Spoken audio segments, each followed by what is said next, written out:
Chapter 10. Prepositions.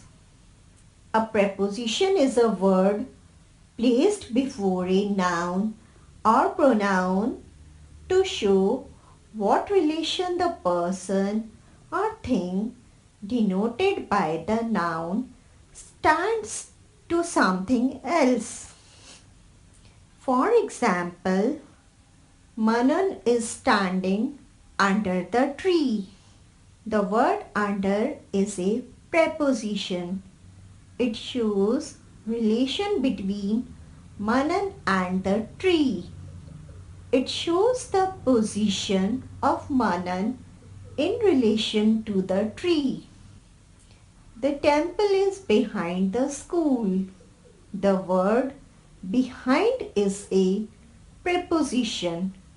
It shows relation between the temple and school. It shows the position of the temple in relation to the school.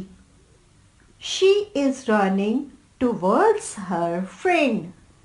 The word towards is a preposition. It shows the relation between the pronoun she and her friend. It shows direction. Prepositions of time. Some prepositions of time can be confusing.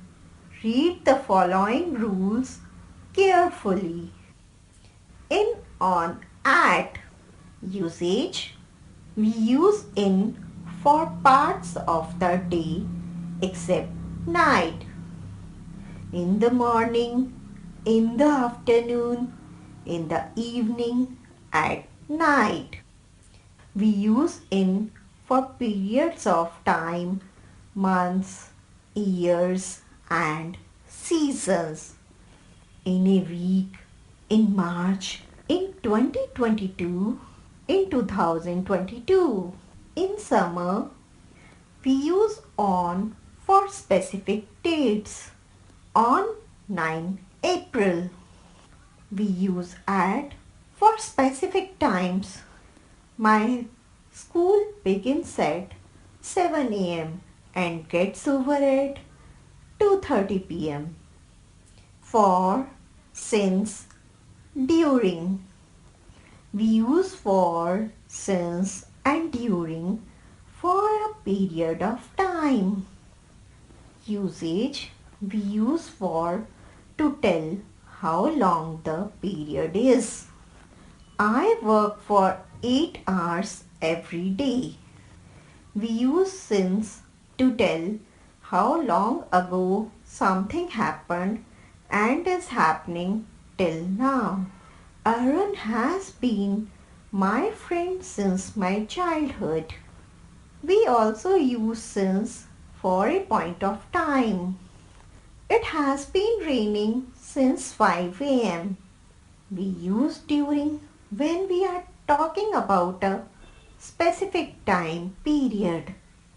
I usually join painting classes during vacations. Until, by. Usage.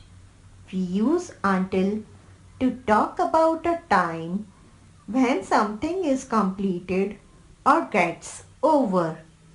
You cannot leave until the work is completed. We use by to talk about a time when something will be done. I will be home by 5 p.m.